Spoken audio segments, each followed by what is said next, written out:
యోహాను సువార్త 10వ అధ్యాయము.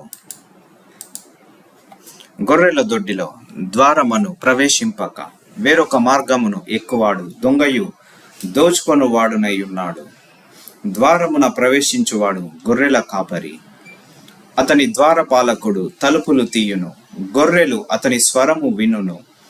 అతడు తన సొంత గొర్రెలను పేరు పెట్టి పిలిచి వాటిని వెలుపలికి నడిపించును. మరియు అతడు తన సొంత గొర్రెలన్నింటిని వెలుపలికి నడిపించున్నప్పుడెల్లా వాటికి ముందుగా నడుచును. గొర్రెలు అతని స్వరమెరుగును గనుక అవి అతనిని వెంబడించును. అన్యుల స్వరము అవి ఎరుగవు గనుక అన్యుని ఎంత మాత్రమును వెంబడింపక వాని యొద్ద నుండి పారిపోవునని మీతో నిశ్చయముగా చెప్పుచున్నానని వారితో అనెను. ఆ సాదృశ్యము యేసు వారితో చెప్పెను గాని ఆయన తమతో చెప్పిన సంగతులెట్టివో వారు గ్రహించుకొనలేదు. కాబట్టి యేసు మరల వారితో ఇట్లనెను, గొర్రెల పోవు ద్వారమును నేనే. నాకు ముందు వచ్చిన వారందరూ దొంగలను దోచుకొను వారునై ఉన్నారు. గొర్రెల స్వరము వినలేదు. నేను ద్వారమును. నా ద్వారా ఎవడైనా లోపలే ప్రవేశించిన ఎడల వాడు రక్షింపబడిన వాడై లోపలికి పోవుచు బయటికి వచ్చుచు మేత మేయుచునుండును. దొంగతనమును హత్యను నాశనము చేయుటకు వచ్చును గాని మరి దేనికిని రాడు. గొర్రెలకు జీవము కలుగుటకును అది సమృద్ధిగా కలుగుటకును నేను వచ్చి తిన్నని మీతో నిశ్చయంగా చెప్పుచున్నాను. నేను గొర్రెలకు మంచి కాపరిని. మంచి కాపరి గొర్రెల కొరకు తన ప్రాణమును పెట్టును. జీతగాడు గొర్రెల కాపరి కాడు గనుక గొర్రెలు తనవి కానందున తోడేలు వచ్చుట చూచి గొర్రెలను విడిచిపెట్టి పారిపోవును.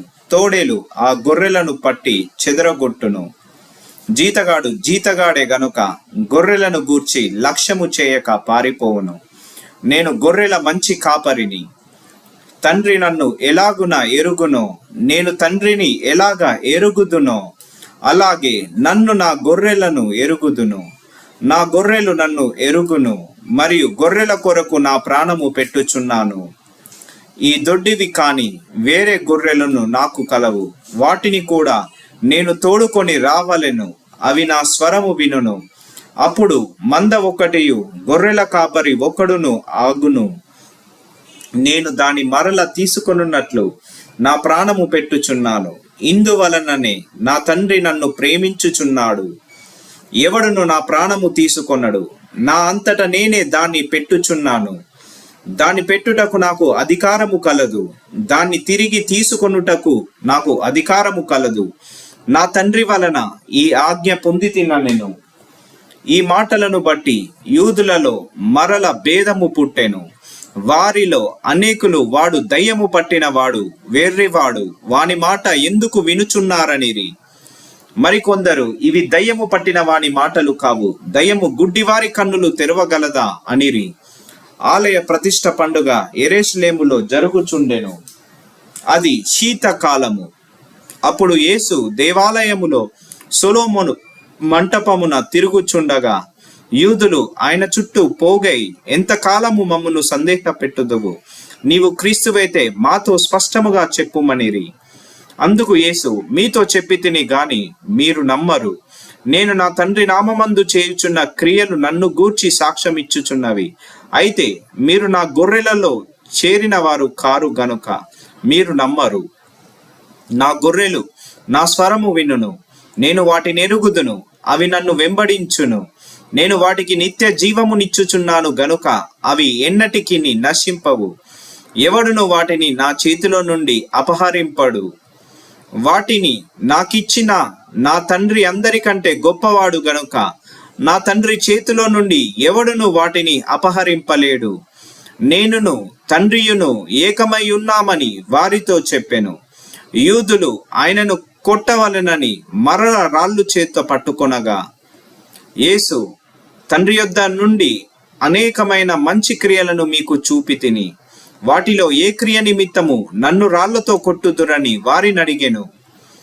అందుకు యూదులు, నీవు మనుష్యుడవై ఉండి దేవుడనని చెప్పుకొనుచున్నావు గనుక దేవదూషణ చేసినందుకే నిన్ను రాళ్లతో కొట్టుదుము గాని మంచి క్రియ చేసినందుకు కాదని ఆయనతో చెప్పిరి.